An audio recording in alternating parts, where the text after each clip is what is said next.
Barrett. Welcome to the 2016 wash-up for the Adelaide Crows. For most of the year, they were one of the leading contenders for the flag. But Matthew Lloyd, except for an easy kill over the Kangaroos in an elimination final, it was a poor last month. Yeah, Damon, they genuinely looked like a flag contender maybe 6 weeks ago, but that round 23 loss to the West Coast Eagles, they probably got shown up a little bit by the West Coast Eagles there, and then on the weekend they just weren't good enough, unfortunately. But other than that, it was a pretty solid year. Yeah, I'm with you. I think that last home and away game loss was game-changing from the big picture perspective, and they never really regained their mojo, did they? They had highlights, and my highlight for the year was just the regular good form throughout the course of the home and away season of the big forwards, the big name forwards. Texan there, and Jenkins had a really good year, disappointing finish, and we'll talk about that in a few moments, but he was good throughout the course of the year. They had Eddie Betts just kicking 75 goals when you throw in the 3 goals he kicked against the Swans in the final, and Lynch was regularly good, again fell away a little bit, but throughout the course of the home and away year, good, and McGovern too. So they had 5 guys kicking 30 plus goals. There's a lot to work with there. Yeah, there is. They were fantastic, and for me the biggest win was their turning point in the year when I thought they could win a premiership, to go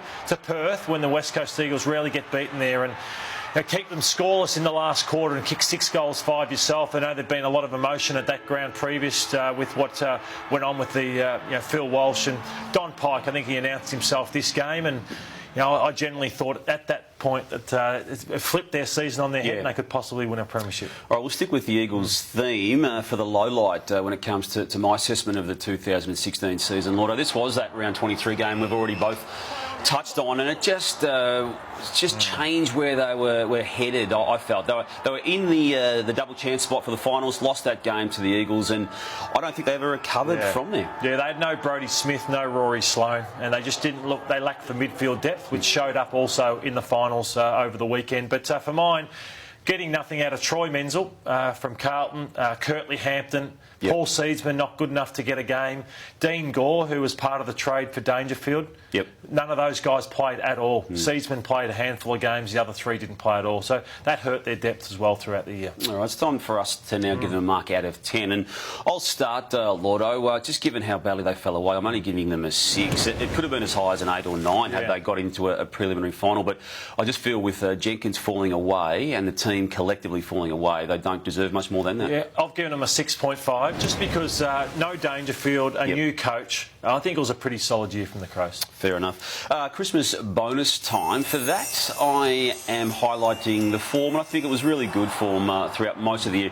This man here, Lordo, Rory Atkins, I like the spark he provided. He's creative. He backs himself for a player young, and clearly he's been given a licence to do that as well. I mean, he's having check side kicks at goal there, and he'll take the opposition on, and it's something they probably need a bit more of. Yeah, he had a great year, and you're right, they do lack for pace through the midfield with the Crouch brothers and Sloane, so he's really important. For mine, it's Jake Lever, just the courage that Lever plays with. He did his knee in his last year, his under-18 year, so he probably went later in the draft than he probably would have gone otherwise. But just the way he helps Hardigan and also Talia in the air, just his courage. His courage hurt him in the final because back in front of Buddy. They've got big raps on him, haven't they? And the competition does. Also as a leader, a future captain possibly of that football club. Okay, chopping block time now for the 2016 wash-up of the Crows, and you've mentioned him already. Troy Menzel just has not fired a shot. It's not too late, but it's getting very, very close to that point for him. And if he doesn't do something next year, Lordo, he's once lofty expectations on an AFL career are not going to be there. Yeah, he's got to find a work rate, Troy Menzel, otherwise his career will be gone. For mine, it's just depth players. Andy Otten's been horribly out of luck with his body. Luke Loudon, who they got from Hawthorn, hasn't worked, and Mitch Grigg. So I think they'll just need to turn over their list a little bit at the bottom end. Okay, we like highlighting a lighter moment throughout the course of each season for these clubs, and on this one, Lordo, we've had a look at Kyle Hardigan's chase here of Cripps in this game against West Coast. He's doing okay, he's holding his ground, but then he's starting to blow up, and he's blaming others for not covering. It's really funny. We get to see it again, and it's Talia who he's having a crack at there. He had to come, Talia. Poor Hardigan's had that much of a crack. Talia, he's worried about Kennedy, I think, wanting someone else to do it.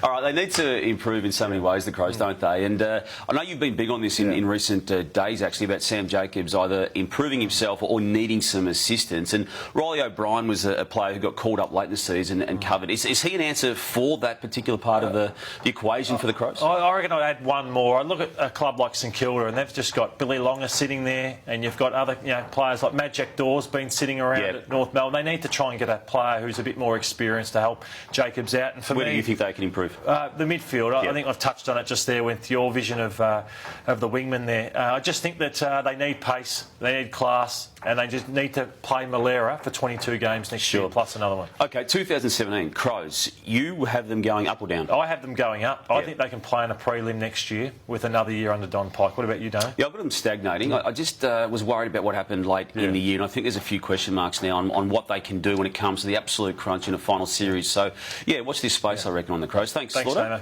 And thanks for watching the wash-up for the Crows in 2016.